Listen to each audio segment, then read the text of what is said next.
大家好，歡迎收睇港星睇真啲。講起港姐，大家第一反應可能係李嘉欣、袁詠儀、張曼玉呢啲而家依然活躍喺大眾視線入面嘅大美人。但你哋知唔知道，有啲港姐冠軍喺當選嗰一刻開始就被全港市民狂嘲最醜、豬扒、哨牙、香腸嘴。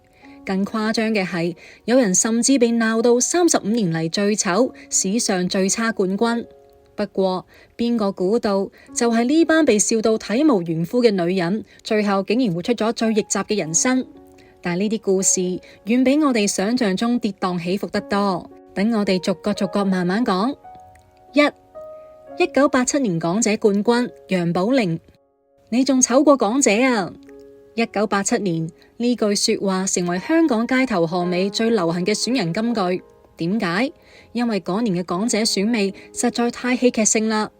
嗰屆比賽可以話係神仙打交，邱淑貞、李美鳳、關秀眉一個靚過一個。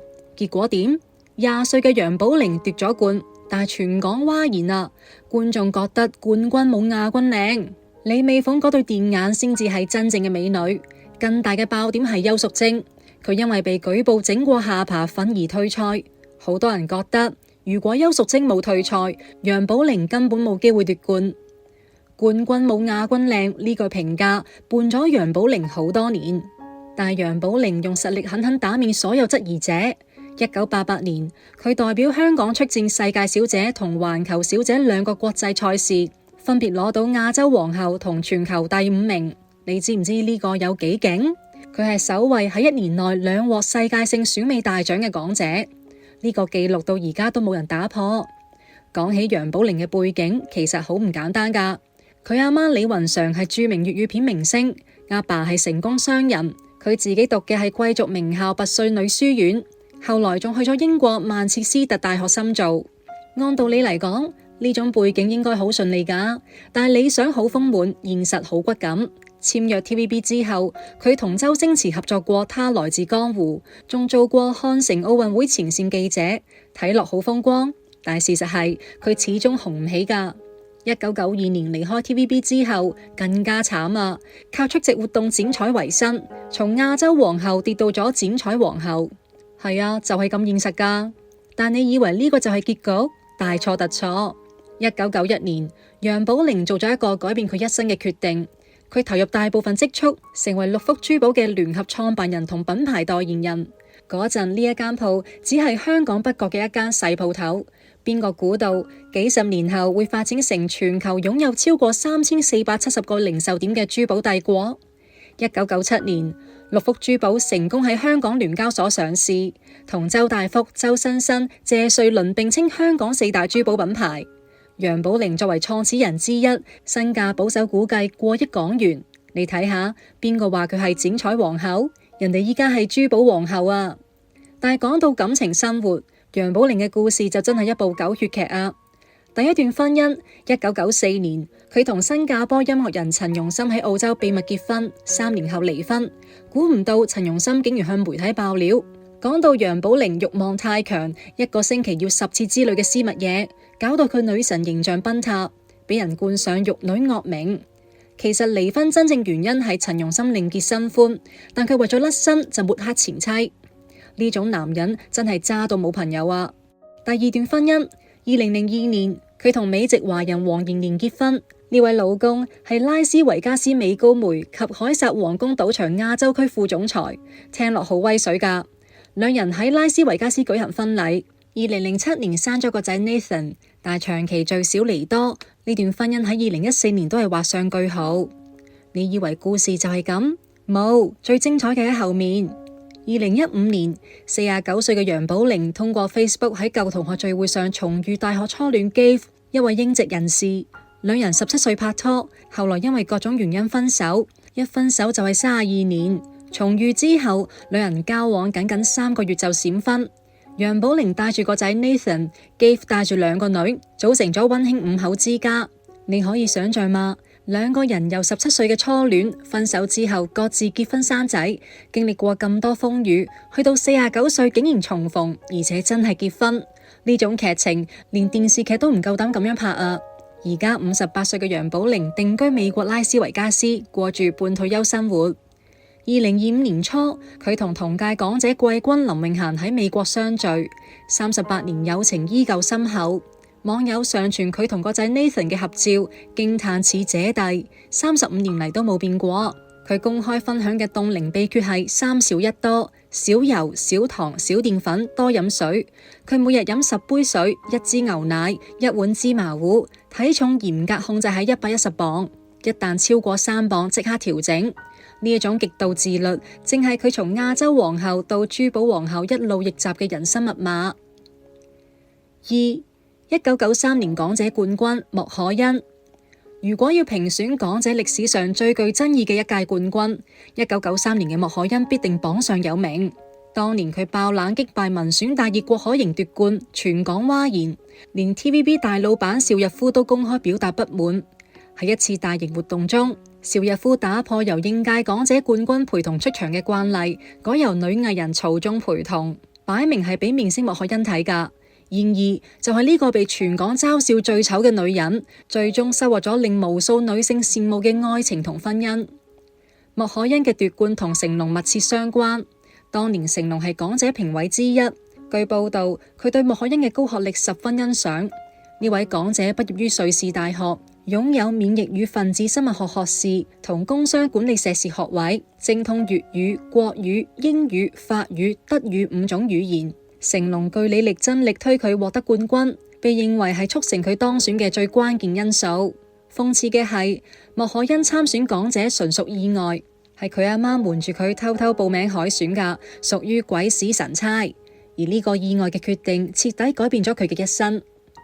奪冠之後嘅莫可欣喺 TVB 發展並唔順利，由於爭議太大，公司明顯唔待見佢，資源都俾咗民選冠軍郭可盈。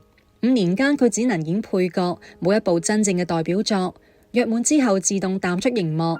用佢自己嘅話嚟講，參演咗眾多影視劇，但係冇俾人留低多少印象。命運嘅轉折發生喺1996年，莫可欣喺拍攝《千歲戀人》嘅時候認識咗方中信，兩人喺朋友聚會唱卡拉 OK 嘅時候進一步熟悉，發現彼此都中意旅遊、紅酒，三觀相近。方中信係圈內出咗名嘅型男，被稱為香港理查基爾。代表作《又見一簾幽夢》中嘅費雲帆更係迷倒萬千少女，但佢都係出咗名嘅情場浪子。喺認識莫可欣前，曾經同1988年港姐亞軍陳淑蘭交往約4年，兩人嘅感情一度鬧出醜聞。2023年底，陳淑蘭喺直播中直認曾經怒刮莫可欣唔止一巴，原因係嗰個男人呃咗我。然而，莫可欣用包容同大度，最終收服咗呢個浪子。兩人原本約定唔結婚唔生仔，長期同居戀愛。方中信曾經公開表示未玩夠，唔打算結婚。2007年末，38歲嘅莫可欣發現自己有咗 BB。據報道，佢有 BB 3個月之後先至話俾方中信知。方中信用咗2個禮拜時間先至平復心情。外界曾經指莫可欣設局用懷孕箍住方中信，但佢堅定澄清：我從來冇逼過佢結婚，根本唔需要咁做，係上天要賜咁好嘅女俾我哋。2008年6月7號，兩人喺半島酒店低調註冊結婚。僅僅2日後嘅6月9號，個女符嘉情喺養和醫院出世。從相戀到結婚，呢段戀情足足行咗12年。而家16歲嘅符嘉情長相同阿媽如同餅印咁，但佢嘅人生卻走上咗完全唔同嘅道路。7歲開始學習騎馬，專攻馬術3項賽，已經被選入香港馬術精英計劃，係14位重點培訓嘅年輕騎手之一，目標係代表香港參加亞運會。方中信呢個昔日浪子，而家已經變身女兒腦，經常買芭比公仔幫個女化妝。佢曾經調侃話：因為個女嘅坐騎越嚟越大，越嚟越貴，所以我要繼續做嘢揾錢。近年學佛嘅莫可欣曾經喺訪問中講出一番驚人言論：我哋完全係2個世界嘅人，要維繫真係要遷就。其實我哋嘅夫妻緣可能係前世有啲嘢未還俾對方，所以今世嚟還。唔知今世對對方好啲，希望來世大家唔好再做夫妻，做返普通朋友。呢一番話引發熱議，但莫可欣嘅態度始終淡然。連老公方中信都曾經公開講佢唔靚，但讚佢人品好好。佢採用以退為進嘅策略經營婚姻，從來唔查老公手機，唔過問行蹤。結果方中信反而主動匯報一切。55歲嘅莫可欣用佢嘅人生完美回答咗一個問題：唔靚嘅人就唔配擁有愛，唔配擁有幸福咩？3. 1998年港姐冠軍向海嵐。1998年港姐冠軍向海嵐嘅人生，從一開始就被謠言纏繞。佢奪得冠軍、最上鏡小姐、環球美態大獎、動感都會大使等4項殊榮，係港姐歷史上罕見嘅4料冠軍。然而因為姓向，佢被傳係香港影視大亨向華強嘅侄女，有黑道大佬撐腰，奪冠係幕後安排。呢個謠言困擾咗向海嵐好多年，佢無數次澄清，姓向係我阿爸自己改嘅，我爺爺並唔姓向，我屋企冇佢哋咁有錢，我都要努力賺錢，努力工作。同向華強家族只係同姓，完全冇任何親戚關係。向海嵐1974年出生喺香港銅鑼灣，父母喺佢10歲嘅時候離異，佢跟住改嫁嘅媽咪生活。17歲移民加拿大溫哥華，考入不列顛哥倫比亞大學，主修經濟學同心理學雙學位。有趣嘅係，佢同1997年港姐冠軍翁家瑞係高中同大學同學兼好朋友。大學畢業之後，佢原本計劃成為會計師，佢喺朋友影響下參加咗港姐選美，從此人生徹底轉彎。簽約 TVB 之後，向海嵐獲力捧成為當家花旦之一。2000年，佢主演嘅《楊貴妃》創下36.2% 嘅收視冠軍，飾演絕代美人楊玉環。但係真正令佢獲得認可嘅係2002年嘅《無頭東宮》，佢一人分飾兩角，將奸妃角色演到奸到出汁，令觀眾真到想揼爛部電視。從傻白甜正派轉型蛇蠍美人反派之後，向海嵐嘅演技獲得高度認可。2006年更加獲得最強人氣奸人王稱號。然而好景不長，由於 TVB 內部山頭文化，支持佢嘅高層失勢之後，向海嵐嘅資源直線下降，從主角淪為配角。2008年，不堪其擾嘅佢選擇息影，通過維賢雅集名譽會長朱玲玲嘅推薦，進入佢老公羅康瑞旗下嘅瑞安集團工作，長駐上海新天地負責公關業務。2018年，向海嵐同朋友合共投資7位數字，喺香港中環開設翡翠珠寶店，開業半年就回本啦。店內珍藏價值數百萬嘅翡翠首飾。佢曾經晒出價值300萬港幣嘅帝王綠翡翠套裝，展現珠寶女強人嘅實力。而家佢仲同表姐同埋表姐夫合作經營保健品品牌，並入駐淘寶直播帶貨珠寶美妝。從演員到公關，再到珠寶商人，向海嵐嘅每一次轉型都堪稱成功㗎。截至2025年初，向海嵐仍然單身未婚。佢曾經坦言，港姐名銜反而成為感情障礙，身邊人以為港姐追求者多，唔敢主動追求。然而50歲嘅佢活得灑脫自在，一個人嘅生活都可以好精彩。而家唔理做咩工作，去邊度都唔使同任何人交代，呢種感覺好好。4. 1999年港姐季軍胡杏兒。胡杏兒嘅逆襲故事堪稱港姐歷史上最勵志嘅教科書。1999年，20歲嘅佢以香港科技大學生物化學系在讀生身份參選港姐，原本只係陪朋友報名，卻意外入圍。決賽當晚，佢表演喜怒哀樂4個表情，獲賭王之女評委何超瓊盛讚豁得開唔怕醜，最終摘得季軍同活力風采獎。然而同冠軍郭羨妮相比，皮膚黑、長相唔出眾嘅胡杏兒被港媒稱為史上最醜港姐，甚至被叫做豬扒港姐。眼細鼻扁、塌鼻梁、小厚嘴、大面皮，各種惡毒評論鋪天蓋地。簽約 TVB 之後，胡杏兒因為長相問題唔被重視，只能演丫鬟、妹妹等邊個角色。有導演曾經直言不諱咁話佢：你咪發夢啦，你冇可能有機會做主角噶啦。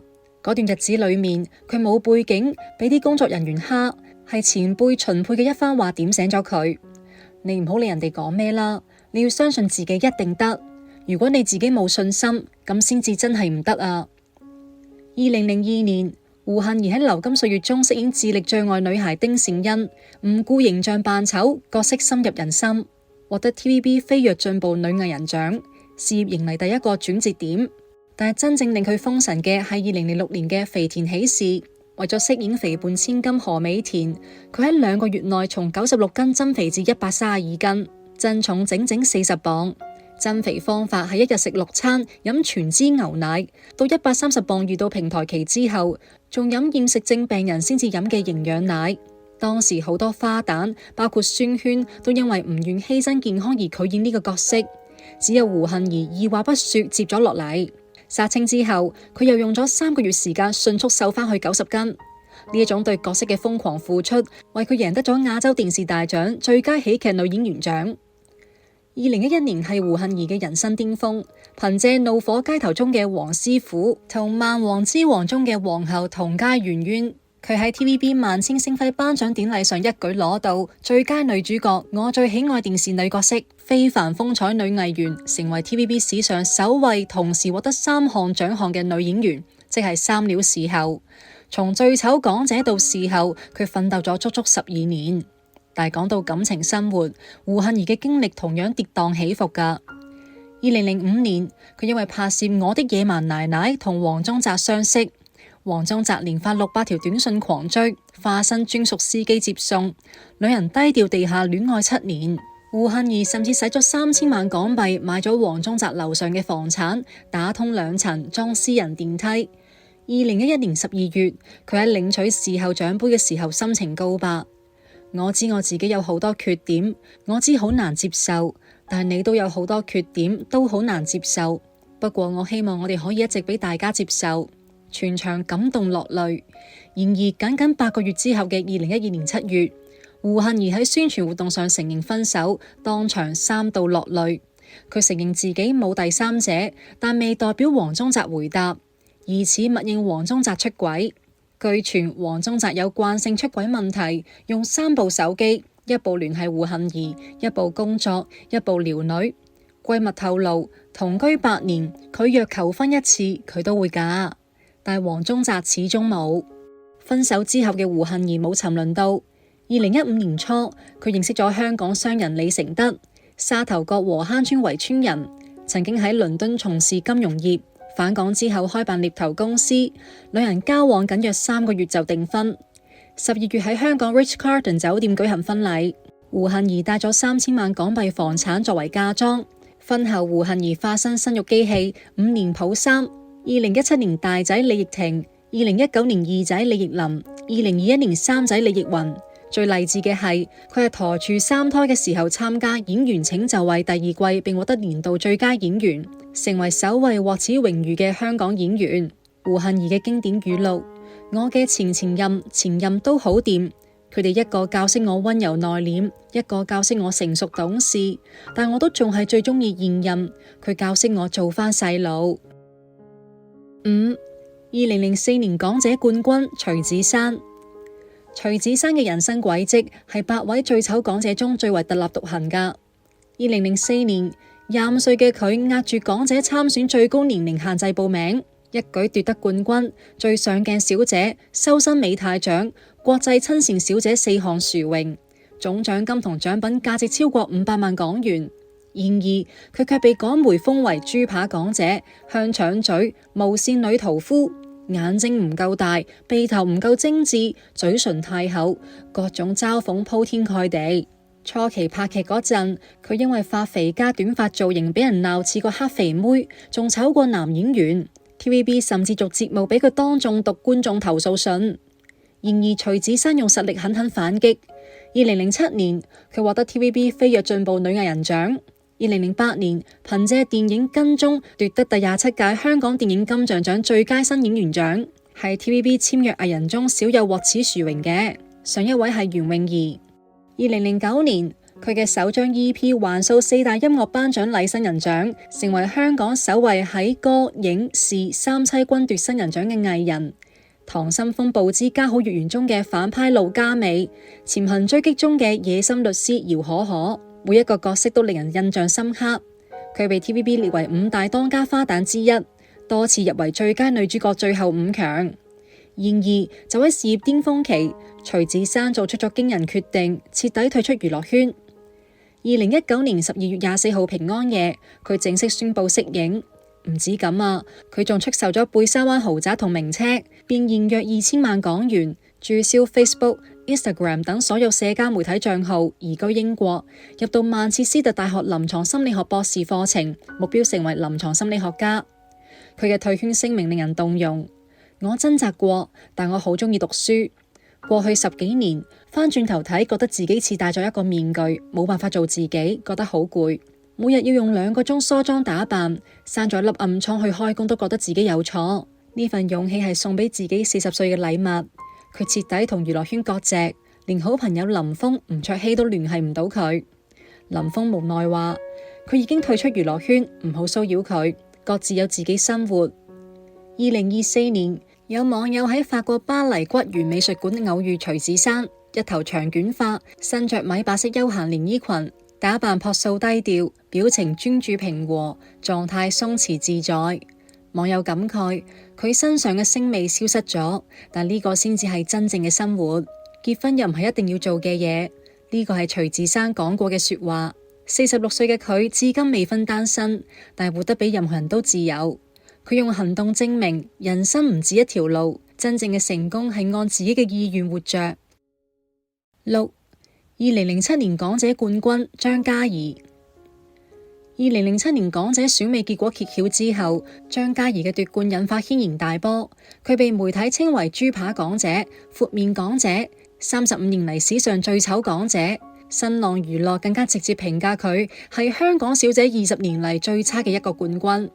甚至日本網友都喺討論區以史上最差嘅香港小姐發帖評論。面對排山倒海嘅負面報道，張嘉怡曾經坦言，當年當選之後，直指我唔靚嘅批評太多啦，久而久之都覺得自己唔靚，心中經歷無數嘅自我懷疑。張嘉怡1983年出世喺香港，9歲同屋企人移民加拿大溫哥華。佢喺溫哥華完成學業，大學主修營養學系，後來獲得香港中文大學公共衛生碩士學位。